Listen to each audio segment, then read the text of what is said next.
Let's talk about the Modern Warfare player versus the Cold War player and the true enemy, which is the yearly cycle. Now, I'm joined here by Richie Bracamonte, and we spent a lot of time reading your comments, and what we were trying to understand is what makes players love Modern Warfare and what makes players love Cold War. We're not so worried about which game is better so much as who each game is for. Now, your answers made us really think about the way we see these two games, and there's a couple questions that we're going to answer in this episode. Those are, is Modern Warfare a true Call of Duty game? What do classic Call of Duty fans know that Modern Warfare players don't? And what are the different audiences looking for? Okay, Richie, so let's start with why we're talking about this, which is that the Modern Warfare audience and the Cold War audience seem like they're kind of blaming each other for what's going on right now with the Cold War takeover of Modern Warfare. So I want to start with, a basic rundown of what's going on. This year, Modern Warfare players are a little more upset because of the lack of support and things like the missing Season 7 that was never given to us. People feel like they were robbed of this Season 7 because they moved their support to Cold War. This also goes hand in hand with the Season Pass and how it turned from a Modern Warfare thing into a Cold War thing overnight. And while they still have the Season Pass in Modern Warfare, it's more relegated to Cold War things. Warzone is the middle ground, but, not everyone plays Warzone. And there are longtime fans like you and I, Aaron, who are unfortunately welcoming people into this sort of cycle that happens every year. People who do play Modern Warfare and haven't played a Call of Duty in a long time, or maybe never played a Call of Duty, are getting the brunt of this for the first time. We're kind of used to this drop in support every year. So while older fans of Call of Duty know exactly what's going on, not everyone does. And we see this directly here in our comments. We've got one from Rymon over on YouTube that says the COD community is requesting support for more time. Ghost Recon players, first time? One of the most telling things about reading through the comments was how classic Call of Duty fans were kind of confused as to why Modern Warfare players were confused about why Season 7, got canned for another Call of Duty game, because they know that the yearly cycle happens every year. And so the Cold War players are kind of like, hey, it's our turn right now, but also knowing that they're going to get screwed in a year. This was really well summed up by Unbeaten Mars, who said, you can tell all the people begging for Modern Warfare to keep getting content are new to Call of Duty. It's never happened for any game before and never will. Black Ops 2 had like 3 times the players Ghost had in 2014, and it still didn't get any more DLC. This is actually really good for our next point, which is, who is the Modern Warfare audience? So Call of Duty Modern Warfare 2019 undoubtedly attracted probably 2 main types of players. One of those were people who were sick of the Call of Duty formula and wanted something new. And the other were probably lapsed milsim players, particularly, we see a lot of comments from Battlefield players that they were attracted to this game and it filled a niche that Battlefield wasn't anymore. It's really important to point out that the reason that people liked Modern Warfare or hated Modern Warfare were the exact same reason, right? So what does that even mean? What is it about Modern Warfare that new players were attracted to? Well, there's a couple things that we can break it down to. Map design, sandbox, and type of play. So let's talk about map design first. Modern Warfare has sort of large, porous maps. It really went away from the 3-lane design. They're also, because they're larger, they're a little bit slower paced, which means that there's more of a setup to gunfights, there's longer runtime between gunfights, and there's probably a lot more thinking about where you're gonna go on a map next. So that's a bit of a slower pace. That ties into the sandbox of the game. So the sandbox comes from a lot of things, but the main one that people love is playing with loadouts. So a comment that we've had in previous episodes was, one thing that Modern Warfare did really well that Cold War lacks is caliber conversion kits for some guns. The gunsmith in Modern Warfare allows you to characterize and personalize your weapons to yourself, and each gun feels different and unique. Modern Warfare gave you enough rope to hang yourself with. You could build a bad gun in Modern Warfare. That's how good of a sandbox it was, right? It lets you make mistakes, it lets you play with weapons, and it let you turn weapons into other weapons and learn how they work, and then configure them differently and play with them in a different way. So that sandbox aspect of it's way less controlled, and it can lead to bad things happening if that's not what you're interested in. And then that brings us to the last point, which is something I'm gonna get in trouble for here, but camping. Camping is a big point of contention between Modern Warfare players and Cold War players. So the open, porous maps of Modern Warfare allowed for a lot of camping, or, people who hung back and did sniping. And I'm not going to judge someone whether they like that or not. As a player, it's a personal preference. Something that I've mentioned this in the past is that I don't mind camping. To me, it's actually a skill set that somebody has. And a good camper is somebody who can outthink you, right? So like they get you and then they get you from a different position and then they move again or they move back to the first position. It's kind of a thinking man's game. And a lot of people who hate campers, I'm going to say this, it's because they outthunk you. You know, like they've been able to predict where you're going to go next and they've shifted position and got you again. And that is really frustrating. Hey, Johnny boy. Hey, man, you gotta stop camping, dude. Oh, really? Okay, so that is the audience that Modern Warfare appeals to. Now let's talk about Cold War. James B said, even though Cold War is an unfinished mess, I enjoy it way more than Modern Warfare. Modern Warfare has god-awful map design. It's designed for camping, safe spaces, and dumb mechanics like mounting and leaning that make no sense in a Call of Duty game. Cold War has that fast-paced arcade feel that I look for in a Call of Duty game. Richie, who does Cold War appeal to, and what does that fan love in their games? For the Cold War crowd, it's more of a classic arcade fan base. It's faster paced. The maps are classically 3 lanes. They're good for all sorts of game modes. The guns, there's no extensive gunsmithing like there was in Modern Warfare. Like your attachment has one job. The gameplay is faster. There's a lot less camping, and there are things like ninja and other ways to sneak around the map so that you can play more aggressive.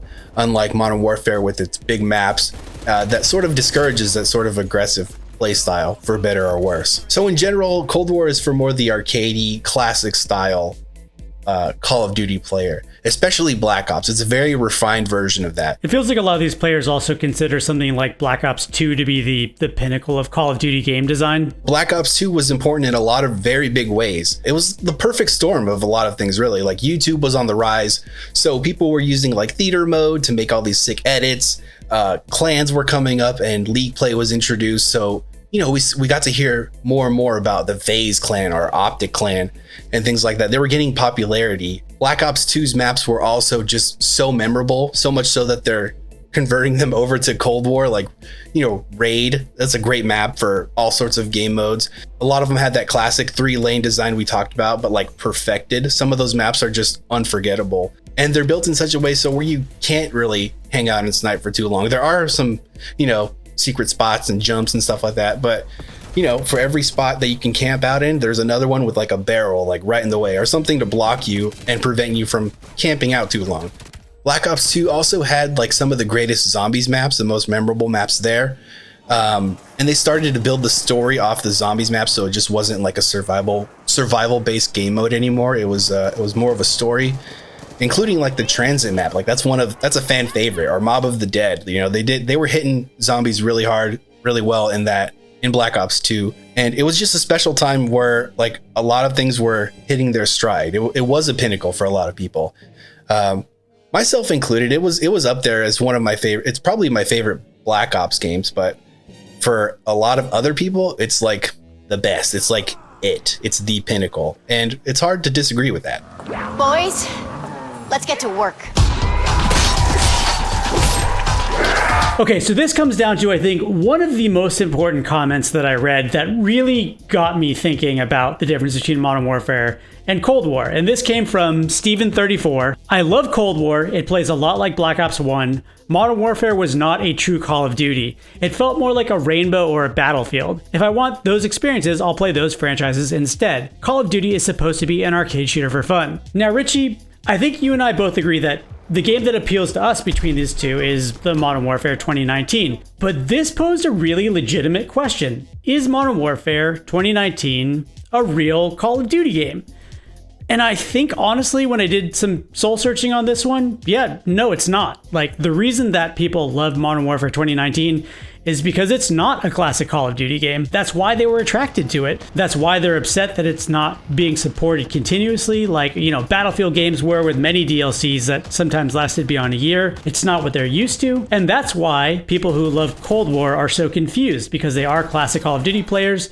They know how the yearly cycle works, and Cold War is that classic arcade game. This explained a lot to me as to why these two fan bases were in conflict. And again, I think the big problem here is not that people like different things, it's that they were kind of shoved together recently, not just sharing Warzone, but as we mentioned at the top of the show, Cold War completely took over the Modern Warfare store. Like, you fire up Modern Warfare and you see Cold War, and you're getting unlocks for Cold War. And I think that also leads to the question, can Activision break away from the yearly cycle? Do they know what they have here? And are they willing to not just do a yearly Call of Duty game? Because if they do a yearly Call of Duty game, the Cold War fans know they're going to get screwed in a year. Their game's not going to be supported in a year either. Yeah, it's messy. It's polarizing. It's all over the place because people who come in from other games that enjoyed Modern Warfare because of the different experience, they got their full year of support.